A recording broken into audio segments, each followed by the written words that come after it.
2024 June నెల 16 నుండి 30 వరకు మీనరాశి ఫలితాలు. ఈ మీనరాశికి లగ్నంలో రాహు, మీనరాశిలో రాహు. దాదాపు చెప్పాలంటే ఒక్క శుక్రుడు తప్పితే ఏ గ్రహం బాగాలేదు. ఈ 12 రాశుల్లోకి మీనరాశి అంత చెడుగా ఏ రాశి లేదు. కాబట్టి ఈ రాశివాడు తప్పనిసరిగా మీ జాతకం చూపించుకోవటం చాలా అవసరం. అయితే మీ డేట్ ఆఫ్ బర్త్ను బట్టి జాతకం చూపించుకోండి. మీ జాతకంలో ఉన్నటువంటి దోషాలు పోవటానికి ఏ గ్రహాలు బాగాలేవో ఆ గ్రహాలకు జపం చేయించుకోండి. కాదండి ఎన్ని చెప్పినా 9 గ్రహాలకి సంపూర్తిగా జపం చేయించుకొని క్షీరతర్పణ చేసి హోమం చేయటం చాలా మంచిది. అట్లా కాకుండా ఏదైనా ఒక 11 రోజులు ఈశ్వరాభిషేకం, ఏకాదశి రుద్రులు అంటారు, ఒకరోజే 11 రుద్రాలు ఏకాదశి రుద్రాభిషేకం చేయించుకోవటం ఇది చాలా అవసరం. తర్వాత ఈ రాశి వాళ్ళు ఎటువంటి పని కొత్త పనిని చేయొద్దు. వివాహాది శుభకార్యాల కోసం ప్రయత్నం చేయొద్దు. కొత్త వ్యాపారాల కోసం ప్రయత్నం చేయొద్దు. మీరు ఏది చేయాలన్నా మీ జాతకం చూపించుకొని మీ జాతకం రీత్యానే ప్రవర్తించండి. అయితే ఈ రాశి వాళ్ళకి ఒక్క శుక్రుడు తప్పితే మిగతా 8 గ్రహాలు బాగాలేవు. ద్వాదశంలోనే శని ఉన్నాడు, ద్వితీయంలో కుజుడున్నాడు. ఈ 2 గ్రహాలు పూర్తిగా అపకారం చేసే గ్రహాలు. శని, కుజుడు, గురువు, ఈ 3 గ్రహాలు పూర్తిగా వాళ్ళ చెడు టైంలో వాడు చేసినంత అపకారం ఎవరు చేయరు. కాబట్టి ద్వాదశంలో ఉన్న శని చాలా ఇబ్బంది పెడతాడు. మరి ద్వితీయంలో ఉన్న కుజుడు బాగా ఇబ్బంది పెడతాడు.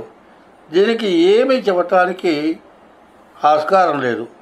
అయితే ఏమిటయా అంటే, ఒకటి ఏమి చేయాలి అంటే, ముందు నష్టపడకుండా ఉంటే చాలు, లాభం రాకపోయినా పర్వాలేదు. ఎందుకంటే పూర్తిగా నష్టపడేటువంటి పరిస్థితులే ఎక్కువగా ఉన్నాయి. ఎవయో ఆశాంతి చేసుకో ఈశాంతి చేసుకో అన్నావు, మాకేం లాభం రాలేదని అడుగుతారు చాలామంది. లాభం రావద్దండి, నష్టం రాకుండా ఉంటే చాలు. ఇప్పుడు వచ్చేటువంటి నష్టం జీవితంలో పూడ్చుకోలేనటువంటి నష్టం రావటానికి బాగా అవకాశం ఉంది. కాబట్టి నష్టం రాకుండా చూసుకోవడం చాలా అవసరం. కాబట్టి రాశి వాళ్ళు ఏం చేయాలి, ఈ 9 గ్రహాలకి జపాలన చేయించుకోవాలి. తర్వాత మీ జాతకం చూపించుకొని జాతకరీత్యా ప్రవర్తించుకోవాలి. తర్వాత మీకు ఎటువంటి సమస్య ఉన్నా మీ డేట్ ఆఫ్ బర్త్ని మా ఫోన్ నెంబర్కి చెప్పి మీ జాతకం వేయించుకొని మీరు ఎట్లా మీ ఏ రకమైన శాంతి చేసుకుంటే మీకు సత్ఫలితం వస్తుందో మరి గ్రహచారం గోచారం 2 చూసి చెబుతాము. ఇది లేకపోతే సాముద్రికం, హస్త సాముద్రికం ద్వారానే చెబుతాము. దీన్ని పాటించండి, మీకు అన్ని విధాలా బాగుంటుంది. ఎప్పుడు కూడా ఏమండి వ్యాపారం చేస్తున్నాం, మరి 10 రోజులు వ్యాపారం లేదు కదా. 10 రోజులు వ్యాపారం లేదు కాబట్టి కొట్టు కట్టేసి ఇంట్లో పడుకుందాం అనేవాడు ఎవడన్నా ఉన్నాడా? లేడు. ఉద్యోగం చేస్తున్నామండి, ఉద్యోగులు అందరూ ప్రతికూలంగానే ఉన్నారు. మరి అందుకోసం ఉద్యోగం మానుకుంటున్నావా? భార్యకి భర్తకే పడటం లేదు, అందుకోసం ఇంట్లో ఉండకుండా ఉంటున్నావా? భార్య చేతి మీద అన్నం తినకుండా ఉంటున్నావా? అట్లాగే భార్యతో తగాదా పెట్టుకున్నా ఇబ్బంది, ఉద్యోగంలో తగాదా పెట్టుకున్నా ఇబ్బంది. వ్యాపారం చేయడం ఎట్లా ఉంటుందంటే, పగలు 12 గంటలు కొట్టు తీస్తే 20 నిమిషాల్లో 2 రోజులు వ్యాపారం చేసిన వాళ్ళు ఉన్నారు. నేను చెప్పేది నిజం అవునో కాదో మీరు చూసుకోండి. వ్యాపారం చేసేవాళ్ళు రోజుల్లా కొట్టు తీస్తే అర్ధగంట లోపల 2 రోజులు చేసిన వ్యాపారం చేసే అమ్మకం అమ్మారు. అందుకోసం ఉదయం నుంచి సాయంత్రం దాకా కొట్టు కాపలా కాసుకొని కూర్చుంటున్నారు. 3 పెళ్ళానికి అంత విరోధం వచ్చినా ఎంత తగాదా వచ్చినా పెళ్ళం అన్నం పెట్టగా తప్పదు, మొగుడు అన్నం తినక తప్పదు. ఎన్ని సమస్యలున్నా అక్కడ సర్దుకుంటూనే ఉన్నాం. ఉద్యోగం చేసే చోట ఎన్ని సమస్యలున్నా ఇది లేకపోతే బతకలేమనే ఉద్దేశంతో అన్నీ సర్దుకొని ఉద్యోగం చేస్తున్నాం. అవన్నీ ఎంత అవసరమో మన జాతకంలో ఏమి దోషాలు ఉన్నాయో చూపించుకొని ఆ దోషాలను పోగొట్టుకోవటం కూడా అంత అవసరం. కాబట్టి ఏ రాశి వాళ్ళైనా మీకు ఎటువంటి సమస్యలున్నా, వివాహం కాని వాళ్ళు వివాహం కావటానికి కానీ, భర్తలకి ప్రతికూలత ఉండి ఇబ్బంది పడుతున్న వాళ్ళు కానీ, మీకు ఆరోగ్యరీత్యా ఏదైనా సమస్యలు ఉన్నవాళ్ళు కానీ, కొంతమంది క్యాన్సర్ వచ్చి క్యాన్సర్ తగ్గక ఇబ్బంది పడ్డవాళ్ళు ఉన్నారు. ఒక ఆయనకి క్యాన్సర్ వచ్చి బేరియం కెమికల్స్లో పనిచేస్తాడు. నెత్తి మీద వెంట్రుకలు మొత్తం ఊడిపోయినాయి. ఆయన ఆ కంపెనీకి జనరల్ మేనేజరు. ఆయన పోతే లేబర్ వర్కర్లంతా బతకలేమని ఏడ్చారు. అతనికి ఒక శాంతి చేశాం. ఆ శాంతి చేసి అందరికీ భోజనాలు పెట్టాం. మేము భోజనం చేసే టైంలో సాంబార్లో ఒక 5 అంగుళాల బల్లి పడి ఉందండి, ఉడికిపోయింది. ఆ సాంబార్ వేసుకొని మేము భోజనం చేశాం. అయ్యో నేను చచ్చిపోతానని మీరు చేశారు, మీరు చచ్చిపోతారేమో అని ఏడ్చాడు. కానీ ఆయన చచ్చిపోలేదు, మేము చచ్చిపోలేదు. ఆయన బతికాడు, ఆయన ఉద్యోగం చేశాడు. ఎందుకంటే దైవబలం చాలా విశేషమైంది. దైవే బలే దుర్బలే. ఏమయ్యా నువ్వు జ్యోతిష్యం చెబుతావా, దేవుణ్ణి పూజించే విషయాలు చెబుతావా అని అనుకోబాకండి. ఎవడి మతం ప్రకారం వాడి దైవాన్ని పూజించడం మానవ ధర్మం. కాబట్టి మరి దైవ బలాన్ని సంపాదించడం చాలా అవసరం. కాబట్టి ఎప్పుడు కూడా ఒక గురువు దగ్గర ఒక మంత్రం ఉపదేశం పొందుతారు. కనీసం 1,00,000 చేసిన తర్వాత కొద్దిగా పర్వాలేదనిపిస్తుంది. అదే లక్షలు పెరిగిన కొద్దీ ఎవడు వాడిని ఏమీ చేయలేరు.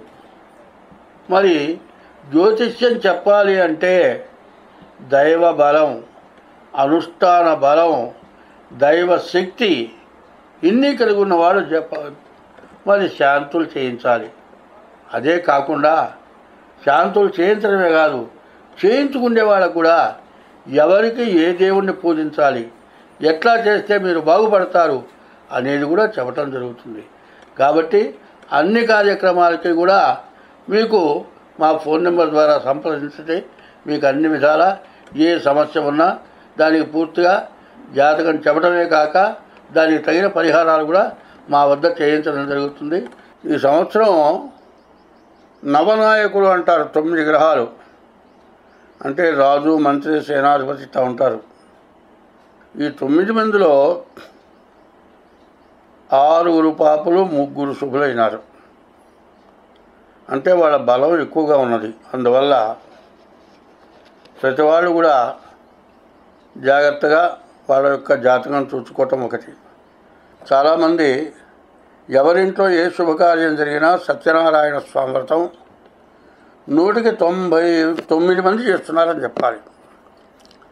అయితే సత్యనారాయణ స్వామి వ్రతం అనేది చేస్తున్నారు. ఎట్లా ఉందంటే పెళ్ళి చేస్తే మంత్రాలతో సహా చేసిన పెళ్ళైనా, ఏమీ లేకుండా మంగళసూత్రం కట్టినా పెళ్ళేనే అంటున్నారు. అయితే దాని వరకు సరిపోతుంది.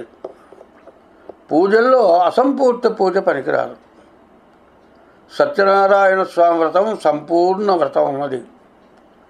ఆ వ్రతం ఇప్పుడు 5 అధ్యాయాల కథే చెబుతూ ఉన్నారు. అది 9 అధ్యాయాల కథ. 9 అధ్యాయాల కథ కాక ప్రత్యేకమైన పూజా వ్రతం పద్ధతి ఉన్నది. అది దాదాపు కృతయుగం దగ్గర నుంచి కలియుగం వరకు ఆ వ్రతం చేయబడ్డది. అందులో ముందు కృతయుగంలో ఋషులు, త్రేతాయుగంలో రాముడు, ద్వాపర యుగంలో ధర్మరాజు, కలియుగంలో మానవులు చేశారు. ఈ వ్రతం ఇవాళ మన గ్రహశాంతులు ఎన్ని చేసుకున్నా సరే, సంవత్సరంలో ఒక్కసారైనా సరే ఆ వ్రతం చేస్తే మీరు అనుకున్నటువంటి ఇష్టమైన కోరిక ఖచ్చితంగా తీరుతుంది. ఇదివరకు ఆచరించామంటే ఇప్పుడు జనానికి ఏమైందంటే 5 అధ్యాయాల కథ కుదించి 20 నిమిషాల్లో చెబితే చాలు. అది కాదు విధానం. పూజ సక్రమంగా జరగాలి, వ్రత కథ కూడా వివరంగా వినాలి. మరి ఇంతకుముందు ఈ జగత్ సృష్టి ఛానల్లో 7వ అధ్యాయం చెప్పి ఉన్నాను. తర్వాత మిగతా అధ్యాయాలు కూడా చెబుతాను, పూజా విధానం చెబుతాను. అది సామూహికంగా చేస్తే చాలా విశేషం. అది సామూహికంగా వ్రతం చేయడం కోసమని ప్రయత్నం చేస్తూ ఉన్నాం.